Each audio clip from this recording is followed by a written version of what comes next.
You either use the internet for fun or you use the internet to grow. You're here to grow. Welcome to TRS Clips. Let's talk a little bit about war, like a little pause from your timeline. Yeah. I understand that when it comes to the subject of war, the winner of war usually has technology on their side and or intelligence. Yeah. It's usually a combination of the two. So strategy as well as technology. Right. Like you study any winning emperor, it's always technology and strategy. When you talk about all these kingdoms, were they a warrior-oriented culture? Like, was that there? Like, were weapons being developed constantly? Was technology being developed as well? Yeah. See, when it comes to developing technology or having a standing army, you need money, right? You need resources. So firstly, a period comes, a point in time comes when you have some surplus, and that surplus comes from expanding agriculture. You have a lot of, new land you bring in, you have enough to eat, food is there, then you're strong, you're stable. Then around agriculture, develop a lot of this artisanal work. There is a lot of, craftsmanship, and people move from villages to towns. They become craftsmen. They learn technology. They slowly start working on metals and things like that.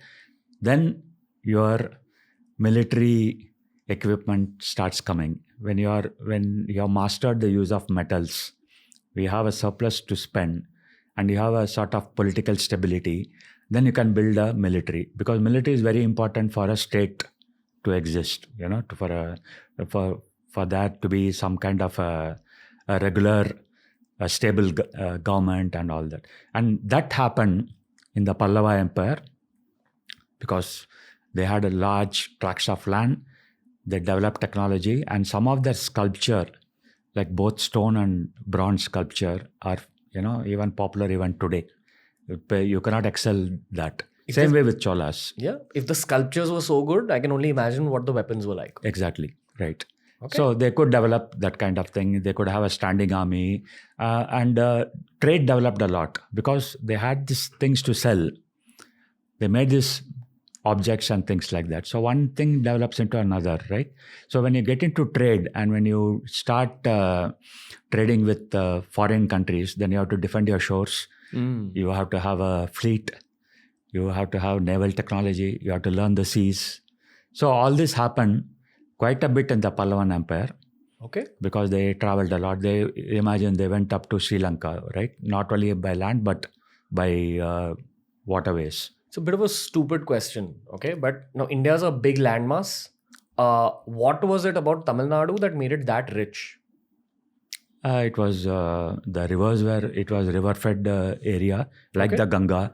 Right. The civilizations settled down around the rivers. Okay. So the Gangetic Plain is a populated area where all the cities, northern cities, came around on the either side of the banks.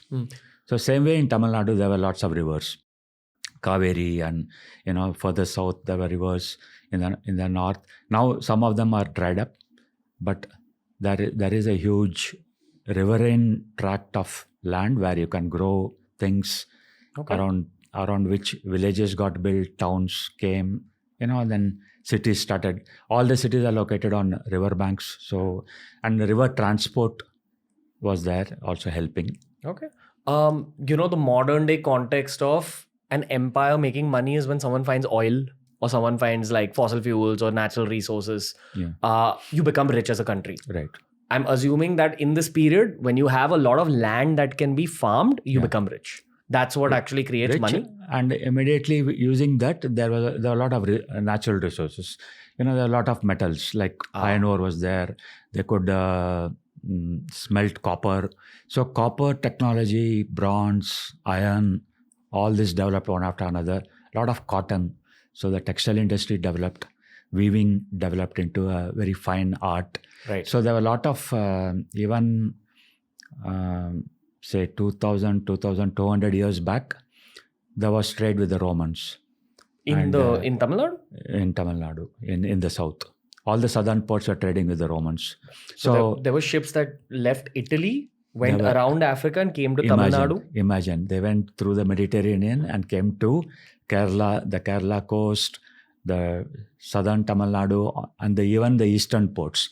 So all these are recorded by the Greek travelogues and travelers. They have recorded that these are all the ports that we used to come to.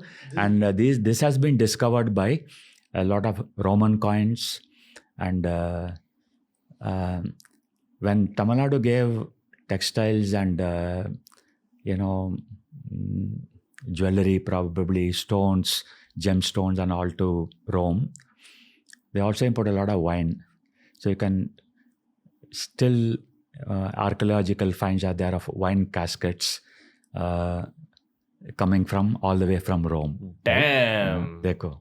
So these are all the kings were living a high style of life. We don't know about the people. Yeah. But, don't know about the people. We don't know what about the people. I'm saying, like, okay, they are just, you can imagine that they are artisans, weavers. They were all, so they were living a life of hardship, I would imagine, because the trade finally benefits only certain sections. So the traders grew rich, the kings grew richer. They could build palaces, they could build temples. If you look at history, the way it is documented and the findings from various archaeological studies, as well as from the texts, from the coins, from inscriptions and all that, you can see that there were definitely a wealthy class and a large sections of the people who are basically artisans, farmers, either farmers with small amounts of land or landless labor. So they were all there. And of course, the caste system was there. Oh, and even in the south. Okay. Yeah. So there were, the pariahs, the people who are living outside the village in camps. There were people who were tribals and who settled down on the outskirts of towns and slowly got into agriculture. So these are all, sort of peripheral castes, you can say, who are actually outside the town. And inside the town too, there is a lot of discrepancy. There are quarters, there is workers' quarters, there are quarters for nobles. And so it's like anywhere in India, I would say, divided into castes and rich and poor.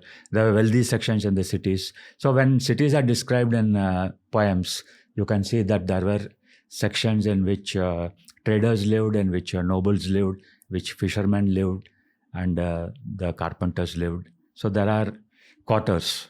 I'm still stuck on the fact that there was a Tamil guy talking to an Italian guy and buying wine. Exactly. Hey, take this wine. And then this guy's like selling gemstones. Yeah, that's funny, really, how they would have talked, because the Sangam poems describe colonies of Greeks. They call them Yavanas. What? Yavana is really a foreigner, even in the north. Like a white boy. Generally call them all foreigners as any non-Indian, you call them Yavanas. So here it is all Greeks, and probably quite a bit from Africa, quite possible. So there are a lot of Greeks and sailors and traders who actually settled down in some of these cities. Because we were possibly the America of that period. Exactly. That is right. And everyone was looking for, that is one thing we have to look back and learn from history. It was the America of one period. Everyone was flocking to these ports and these cities. New clips released at the same time that a podcast releases. This is TRS Clips. Make sure you subscribe.